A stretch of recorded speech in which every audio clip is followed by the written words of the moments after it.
I, of course, think the difficulty might be Devoted Druid and Vizier of Remedies are a combo, but Elk plus Elk is not a combo. Well, that I can't argue with that. One of the key cards here that we're going to be seeing is Giver of Runes. So that's a card that actually provides a layer of protection against cards like Oko because it makes it difficult to actually interact with the combo that Clutter's trying to present here at sorcery speed. All right, turn 1, Birds of Paradise from Clutter.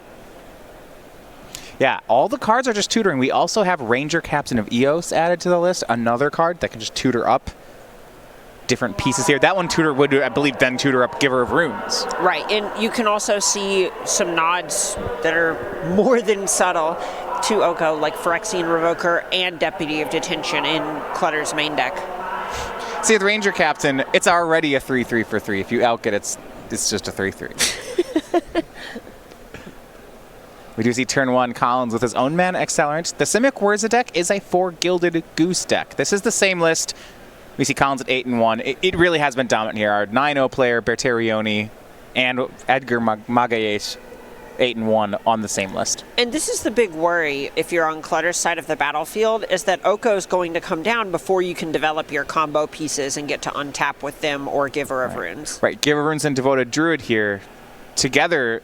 Once Matt untaps, he's Oko-proof. But it is this turn, especially with Gilded Goose, that he has to be worried that the Planeswalker will just show up. Right, and there's a point where common heuristics tell us that we should develop our mana creatures on the first turn when possible. If Clutter had had a Giver of Runes, if he had known about something like Gilded Goose, he may have wanted to develop that on the first turn, but this is what makes the Simic deck so strong, is it's much more consistent at cranking out turn 2 Okos. Yeah. I mean, on Matt's side, it's really hard to not play Birds of Paradise on turn 1 when you have it. Right, and against the normal play patterns of these Oko decks, it's fine. This would be a perfectly serviceable opening. Yeah, you might be a bit vulnerable to Mox Opal, but that's it, and that, that's a much smaller risk you're taking. But look, without a Mox Opal, now Mullins isn't going to have enough mana for Oko. Right, so we see Arkham's Astrolabe from Collins. If he has Opal and the Oko, it could happen, but I don't think it's going to. Ooh. And with this Devoted Devastation deck, it is not messing around. We see Emery from Collins. Matt, all he has to untap with here to make infinite mana is one of his 3 Vizier of Remedies, 4 Eladamri's Calls, 4 Finale of Devastations, or maybe a Ranger Captain of Eos. And I think Clutter has the combo in his hand. Now that he has so much redundancy. It'd be hard for him not to. Right. If Mullen doesn't have interaction right now, he literally loses the game. We see Eladamri's Call and Duskwatch Recruiter in Matt's hand. That should just do it. Right, here's Eladamri's Call. Find any creature, put it in your hand. Cast Vizier. Make a lot of mana, cast this Duskwatch Recruiter, win. Right, and we just see Collins basically saying, okay, do you have an actual way to kill me? So, Vizier plus Devoted Druid. This was the backbone of the deck. It creates infinite green mana. And infinite green mana, I hear, is good with Duskwatch Recruiter. Let's get all the creatures in our deck, put them in our hand. I think Collins is basically saying, show me the walking ballista. Yeah, I think what Collins wants to know is, well, what card is it that you're going to kill me with? And he says, it's Walking Ballista. And Collins says, fair enough. So game 1, Matt Clutter, and you were asked how he's at 8-1, and this is exactly it. Right, and that's a situation where Collins kind of didn't know the rules of engagement going in and didn't know that if he didn't have that turn 2 Oko, he literally lost the game. And I'm really impressed here from Matt's side on how he has adapted his deck to, I think, what we've just seen as a changing format. Devoted Druid traditionally was a collected company deck. So it's a deck with a combo, but had a value game plan, would be good against removal spells, things like that. But no one's playing removal spells anymore. There isn't, we aren't trying to beat Jeskai, like Colonnade decks and Jund decks anymore. You're trying to beat Wurza. So you see this deck, there's no collected companies even in the list. All the cards are just mana dorks for 1, combo pieces, and cards that tutor for your combo piece. That is the whole deck. Right, so something that these Wurza decks have kind of leaned into is that a lot of their artifacts are basically just air. And what that means is they're cards that don't really do very much except provide real estate. They are Arkham's Astrolabe, Moxen, etc., cards that clog up the battlefield to make your Urza good, but if you're dying before the Urza portion of the game, that is just not good enough. You can't spend time on these Astrolabes. So Matt showing off here in game 1. Now, and you said if you haven't had a chance at Star City Games to head over to check out our weekly sale, we do a different sale each week on our store. Right now, we have a big sale on non-English singles. That's going on through Tuesday. We're giving you an extra day to check that one out. What are your thoughts? Favorite foreign language cards? Oh, gosh. Okay, so I really like Russian cards. The Cyrillic alphabet just looks great, I think. Yeah.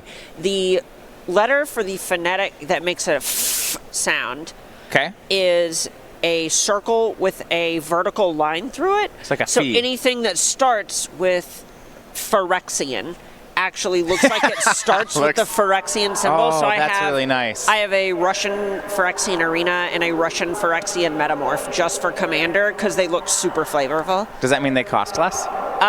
Well, Metamorph does. So Matt on game 1. We're going to look over at some sideboard options. This is a straight race. It felt like game 1. Now they're going to have some options in these games going forward. Do any of them matter? So the things that I would be looking at on Mullen's side, he has the most to adjust here. You can't just have all this air, all these slow counter spells like Cryptic Command, Fatal Push. Obviously going to be incredible here. It's a creature combo deck. This kills I think every creature in Matt's deck. Right. Pithing Needle is something that's not necessarily going to turn off Devoted Druid's mana ability, but it turns off the untap ability. Okay. Which is a way to sort of preempt the combo and feel safer tapping out while developing your own strategy. That's actually interesting because the Devoted... we were going to say counters company deck. Can't really call it that anymore. There's no company in it. Because it doesn't have as much of a fair game plan. I think in the past I didn't like things like Pithing Needle against the deck because you play Pithing Needle and then they just end up companying into... Yeah, those like company into like Ralliers and Kitchen Finks or something like that, beat you up. I actually think it's pretty good now because this idea that Matt's going to just chip you for 20 damage, I don't really think his deck is capable of that. Right, and it's also good against a lot of the fair options that Matt has access to. It's good against Ballista. It's great against Duskwatch Recruiter. It plays against enough of these cards, the backup plans, even Oko, that you're probably interested in having the card in your deck.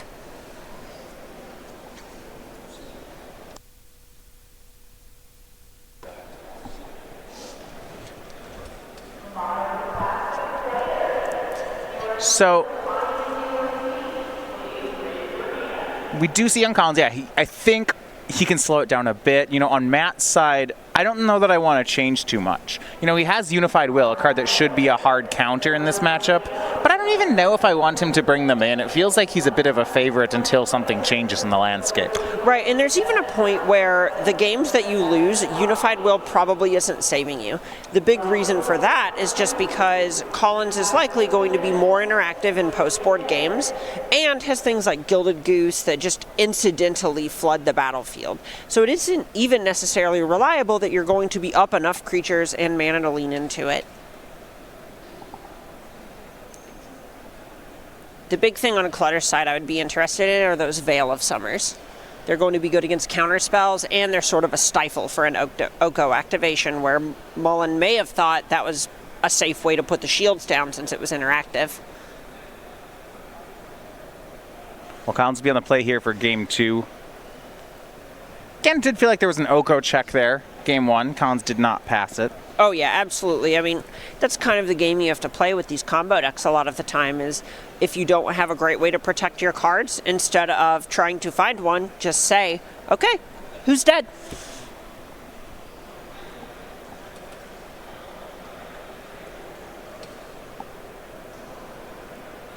See in Matt's hand, looks like some Deputy of Detention was brought in.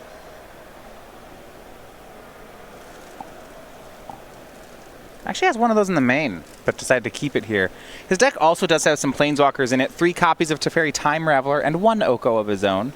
Right, and it looks like Clutter keeping this hand signals that he's prepared to play a more mid-rangey game post-board. He doesn't have any combo pieces. He has a Teferi, Veil of Summer. It feels like it's a little bit too good to throw back just because it has a bunch of good cards in it, but it does signal that he is not as desperate for combo pieces. Yeah, I was so skeptical of the hand at first and him trying to play the game that way, but then looking at Collins' hand, it looks like there is a pair of Fatal Push in the opener. I think Matt's going to really be rewarded for keeping this kind of start. Right, this is a game that Teferi is kind of primed to take over. Yeah.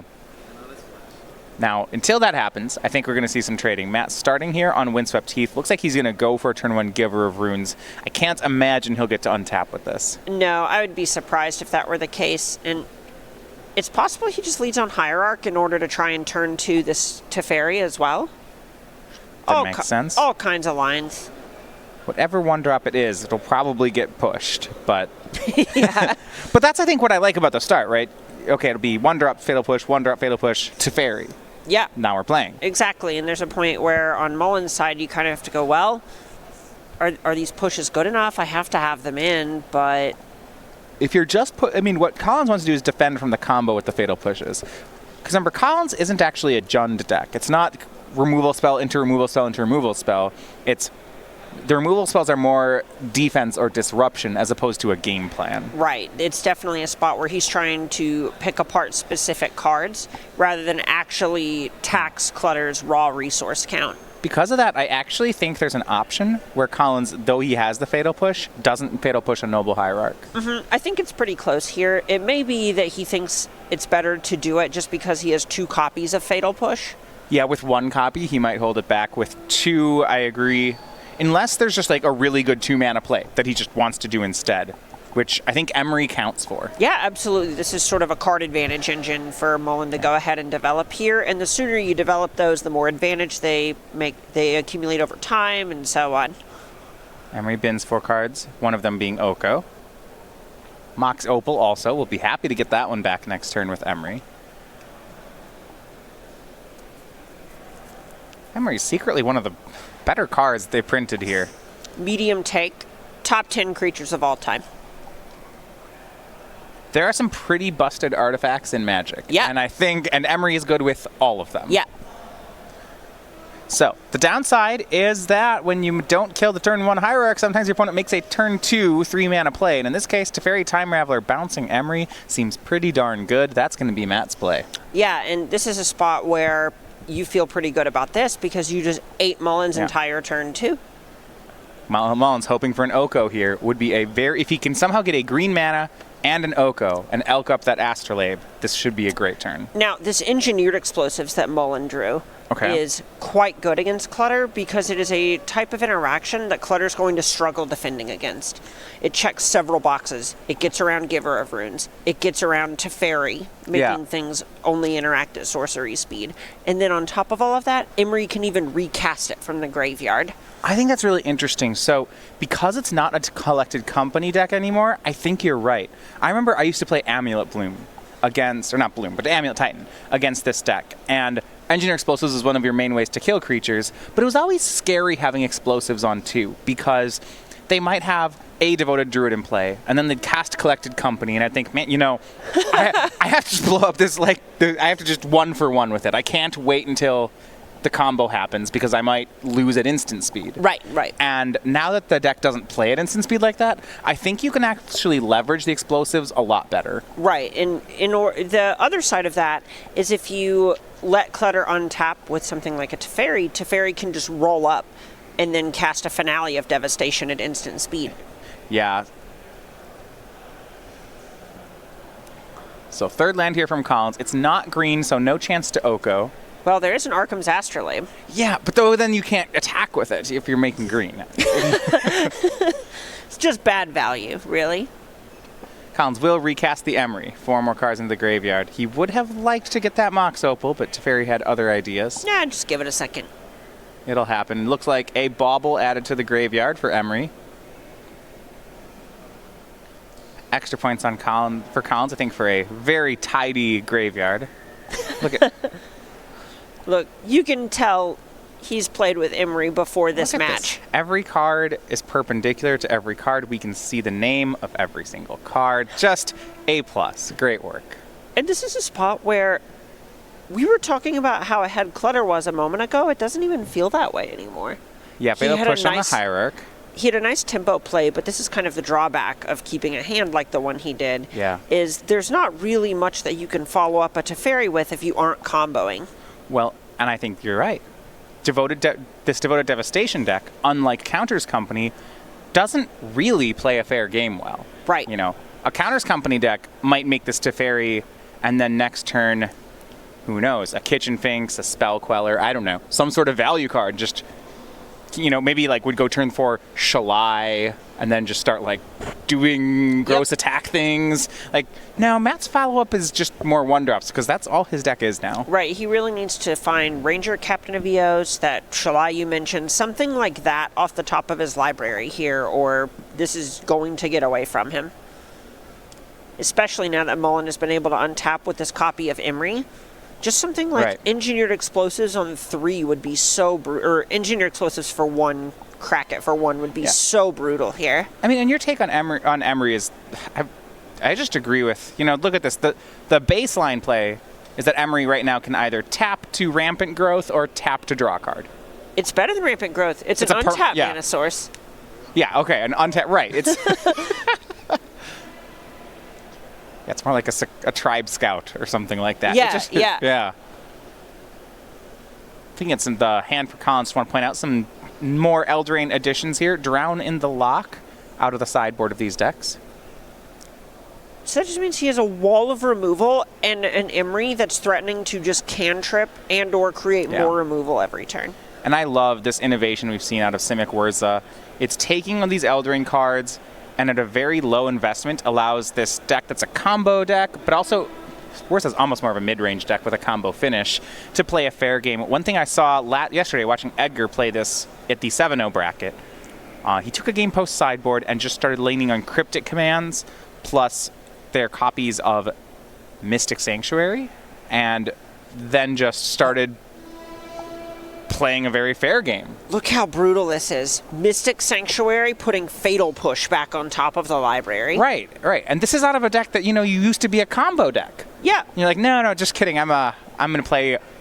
I mean, we talked about how we've seen these Sultai Drown in the Lock decks. I mean, Collins has a Drown in the Lock. He has a Cryptic. He has a Mystic Sanctuary. He's kind of just playing that deck. Yeah, he just needs to find a way to deal with this Teferi, and it's hard to imagine him losing the game from here.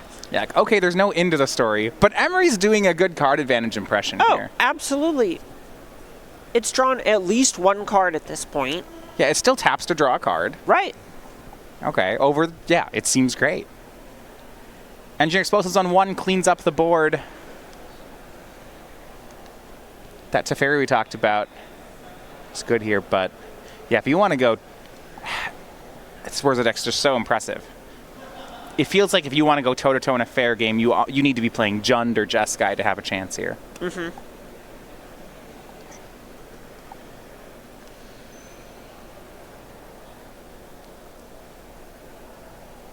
Plus from Teferi. Birds of Paradise back on the board. And a pass, but Emery can just keep recasting these explosives. Right. That was a Revoker on top. Okay. That Mishra's Bauble revealed. So what do you revoke? I mean, if Collins... Probably Emery. If you revoke Emery, it's hard, right? So, but what Collins could do is if he has no answer, Emery could just make an EE for 2 right now, and then says, well, would you like to revoke my explosives or my Emery? Thoughtseize from Collins. Veil of Summer, good answer from Matt. Collins can't react here because Teferi's been plussed. So that will happen. And now the Revoker is in Matt's hand.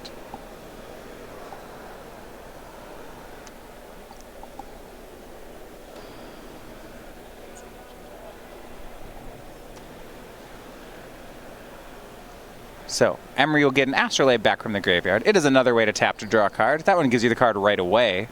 Here's another Astrolabe.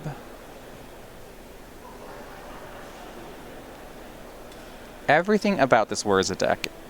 There's a reason it's 9-0, 8-1, 8-1, 8-1 at the tournament. Exactly. A lot of this is just about developing as much cardboard as you can, because Urza turns all of these cards into more mana sources.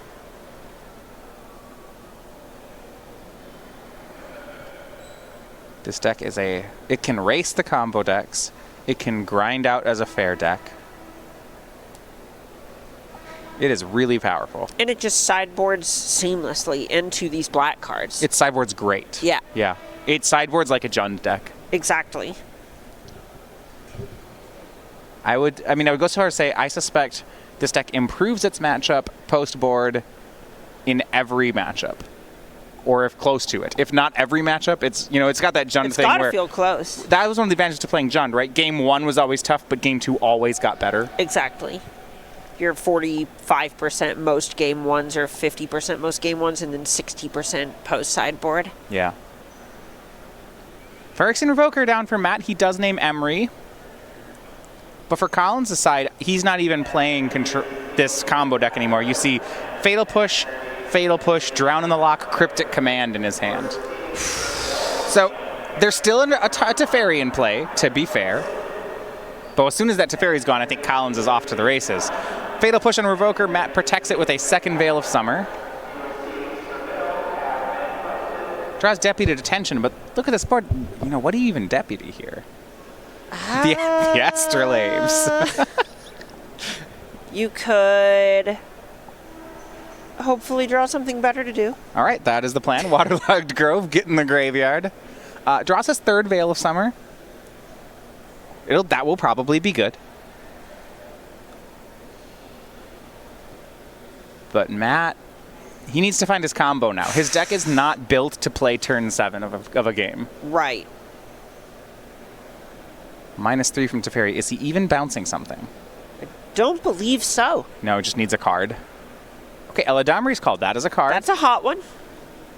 But he needs 2 cards right now. So a lot of times when you play wild card tutors, like you're calling it a wild card, kind of like a joker in a card game, right? You want to wait until you know which half you need. Right.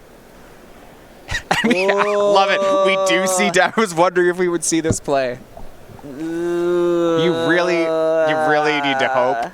This is so risky. What happens if Collins just Cryptic bounces the Deputy? There's not Veil of Summer mana up. Oh no, wait, birds. Bird. Okay. This is that Deputy is so. You're just saying to your opponent, I'm losing if you get rid of this. This is running with scissors. Love it. Yeah.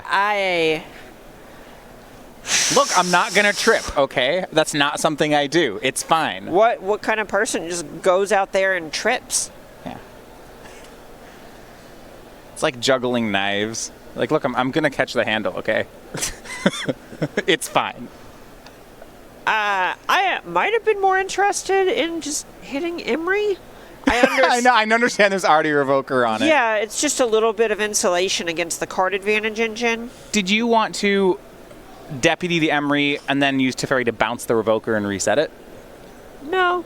Okay. No, you just wanted to just really get that Emery gone. Yeah, I mean, it feels like that's the biggest card advantage engine for Collins at this point. So Drown in the Lock. All right. Third Veil of Summer. Look at a smile on Collins' face. Yep. What else would it be? And remember, that gives creatures hexproof from blue, so even if Collins has land Cryptic here, it's no good. Oof. For a turn. That is the last Veil. That's the third Veil of Summer Collins has seen. We know that it's the last one in Matt's deck. Teferi pluses. Matt says go. So he has an Eladamri's Call in his hand. This, to me, smells like a finale of Devastation. So he rolled up his Teferi. Right, it's a sorcery, so he can instant speed the finale. He can cast it on Mullen's Instep, and right now, there's actually this cool dynamic where there are now 2 not Teferi permanents that Mullen is interested in interacting with. And because of that, he's more likely to go after those and then let Clutter do something with his Teferi, and if he gets to go Instep finale for one of the permanents. So Fatal Push starts here, targeting Revoker. And you're absolutely right. Here's the finale Devastation. Is he getting Shalai? Oh, I love this. Oh, counter that. This is so good. Matt is just breaking out all the stops here. This Shalai is strong. I love how just every turn Matt's things have hexproof. Veil of Summer, Veil of Summer, Veil of Summer. Khan's like, well, you're out of those, right? Yeah. Shalai. All right, yeah, that sorcery is good. All right. What does Collins do? He has a Cryptic command, but that doesn't do anything. Yeah, at this point, I see some other artifacts hiding out in hand. It may just be a turn where he wants to try and develop. I think it's he's Can't going to even lose. he can't even cast Thopter Foundry here. No, he has Cryptic Command, Metallic Rebuke, Thopter Foundry, and one other. I think Collins is about to lose. Well, without a way to haste Devoted Druid. Right, it's just Eladamri's call, and that can't do it. Right. Are That we being getting to said, the point where just beatdowns, like 6 mana hit you? Is that becoming a thing? So there's a combo. Sort of. It's not the same way that the Devoted Druid combo works, but I believe I see a combos. Ranger Captain of Eos hiding out in Clutter's hand. Okay. You Ranger Captain of Eos, get Giver of Runes. Okay. Cast Giver of Runes, and then on Mullen's upkeep, sacrifice your Ranger Captain of Eos. Okay, that when I do that, then your opponent can't cast non-creature spells. Correct. I like that. So, what that means is Clutter will get to untap with Teferi, Giver, Shalai. All right, well, Collins, because the Teferi's in play, main phase, counter, bounce, draw on Shalai. Well, can't really be on much else. Yeah, the idea here is there just isn't much that this Cryptic's doing for you. You might as well, while you can't use the mana, try to get something out of it. Collins acknowledging here that Teferi isn't going anywhere in the, probably before the game ends. So might as well cycle. Cast Mox Opal, but Matt is doing a great job of just neutralizing him. I want to give credit to Clutter here. So, at the beginning of this game, we weren't sure that this could hang. Yeah. But because he's been able to keep this Imri in check, it feels like this is turned around. Yeah, I think he's going to get this. Now, to be fair, and this shows off the strength of Warza, Matt needed a whole lot of tools. He needed all 3 of his Veil of Summers out of the sideboard, all to convert to get to this point. Which speaks to, you really need to bring the kitchen sink if you want to fight this Warza deck. But I think he's showing that if you do, there's a win to be had here. Sure. On the other hand, it kind of felt like Mullen just also drew a bunch of sideboard cards. Yeah, Mullen's going in. He's definitely kept a hand and sideboarded in a way to say, I'm going to play control. 2 Knight Captains from Matt. And it looks like he's shortcutting a fetch here. Okay, yeah. I was like, why? 5 mana? No, it's 6. Pair of 3/3s. Gets Giver of Runes, Giver of Runes. So I don't think we're comboing here, are we? No, I think we're trying to sort of build a house of cards. Well, yeah, those cards are called Giver of Runes. Yeah, exactly. And now you just have this situation where you get to Knight Captain on Mullen's upkeep, and then you guarantee untapping with Giver of Runes. So you're sacrificing. This isn't attacking yet. You're sacrificing these? Correct. And then next turn you have Shalai, Giver of Runes, to have this sort of unbreakable anti-spot removal package. Yeah, I think what's the only piece left to cover then is Engineered Explosives. Right. Let's see if it works. I like this. Upkeep sacrifices one of them. No non-creature spells for Collins this turn.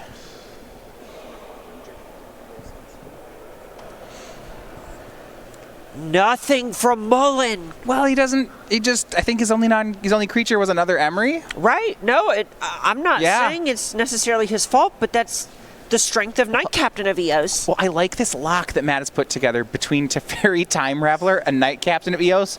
It reminds me of these green-white Hate Bears decks where you're just eventually you get to a point where your opponent just can't do anything.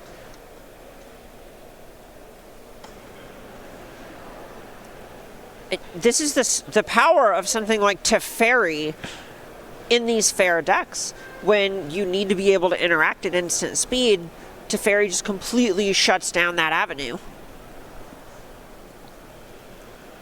So, 1 Ranger Captain has been sacrificed. See, there's that second ability there. He's using that in conjunction with Teferi to lock Collins off while he sets up the board he wants. We see Shalai. We see another Giver of Runes. So all the creatures have hexproof, except for Shalai, which now is going to have 2 Giver of Runes protecting it. It really just means Engineered Explosives is the only way Collins can ever touch these things.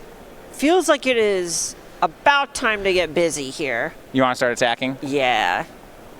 Certainly once he gets to untap with that Shalai second ability. 6 mana, give all the creatures a 1/1 counter. Once you have 7 creatures in play, that is a pretty appealing option. Oh, yeah. Remember, this is all, there's still an Eladamri's Call hanging out in Matt's hand, too. At this point, it might just be a walking ballista played fairly. I guess you could get a revoker. Well, I think there's, let's see, Gaddock-Teague. Gaddock-Teague. If he That brings stops in engineered Gaddock-Teague, that explosives. covers engineered explosives and is probably the final lock piece for Clutter. Yeah, there's also, looks like there's a collector oof in his sideboard. That also would cover a lot of Collins' deck. Yeah, it just kind of feels like... This is nice. Yeah, it's hard to imagine the door not closing for Mullen here in maybe one turn cycle. Thopter Foundry for Collins. It's interesting. Thopter Foundry and Sword of the Meek, both one-ofs in Collins' deck this weekend. And it looks like he's just kind of desperation creating blockers here.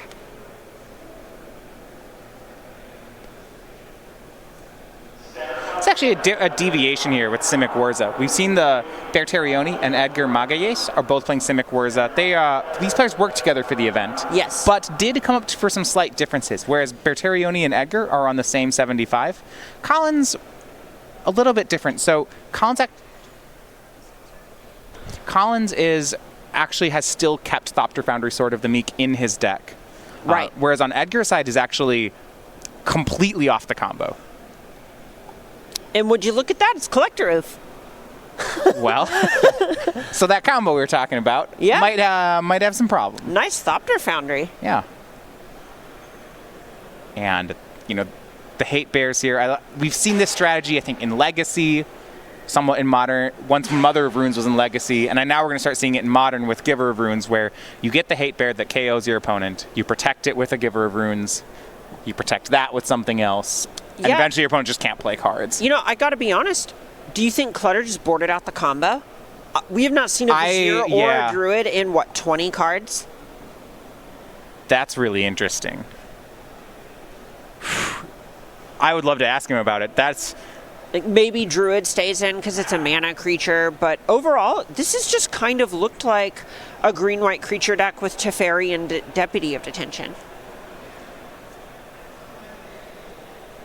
This has been impressive stuff on Clutter's side. He certainly knows the matchup. We got to give him props. He knows what is going on. If he's boarding out the combo here, it's a bold statement for the matchup.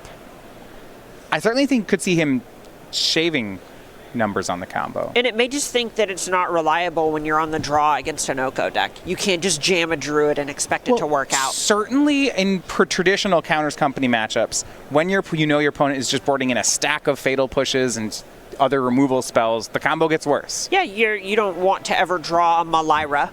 Right, you don't want to draw that. But I didn't know if that's an option for his deck because he doesn't have Kitchen Finks anymore. The only value no combo game plan may not be a thing, but you're right, it's working out here. Yeah, let's see. So we have 1 Oof, 3 Veil of Summer, Gaddock-Teague, 2 Oko, and a Vivian. Could be 8 cards for 8 cards. It could be, yeah, and then you'd board out something like 3 Vizier, some number of Devoted Druids. You might get rid of things like Gilded Goose as well at that point. And here's a swing. At this point, Thopters are on chump block duty. Matt gonna just continue to tick up that Teferi. He does not. I guess he doesn't really have. He's gonna just draw a card. He doesn't have any sorceries left to quicken. Emery still stuck under that Phyrexian Revoker.